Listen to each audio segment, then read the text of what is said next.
Hari ini kita toast dulu karena setelah 33 tahun di Indonesia, Tupperware akhirnya pamit. Kemarin tuh sempet rame lagi sampai diangkat beberapa media karena di official Tupperware Indonesia mereka nge-post ini. Cheers dulu.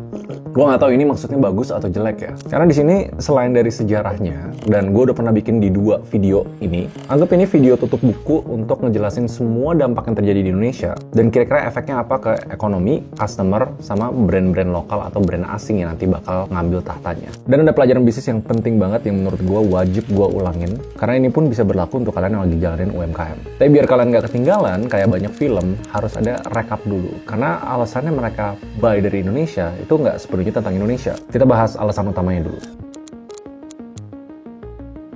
Jadi pas akhirnya Tupperware cabut dari Indonesia, itu tuh bagian dari strategi global mereka. Bahasa Inggrisnya Global Restructure. Karena sebelum kejadian ini, mereka tuh ngalamin krisis finansial. Dan again, karena udah pernah sering dibahas, di September 2024, Tupperware Brands Corporation itu ngajuin perlindungan kebangkrutan atau pilot. Hutang yang sampai 12 triliun, penjualan yang merosot beberapa tahun terakhir. Akhirnya langkah darurat yang diambil itu ngejual sebagian aset ke kelompok-kelompok pemberi pinjaman. Di situ mereka sebenarnya udah dianggap mati. Tapi di Oktober 2024, pengadilan nyetujuin kesepakatan tersebut. Jadi, Tupperware tuh boleh keluar dari status bangkrut dan sebagian besar operationsnya itu masih bisa jalan. Again, ini kan status ya. Walaupun mereka udah berhasil selamat dari kebangkrutan, technically mereka belum mati ya. Manajemen Tupperware tuh kemudian harus evaluasi. Bisnis model apa, produk apa, dan pasar apa yang masih layak dipertahanin. Ini juga di-lead sama CEO Tupperware yang baru ya, Lori Ann Goldman, yang akhirnya CEO bukan dari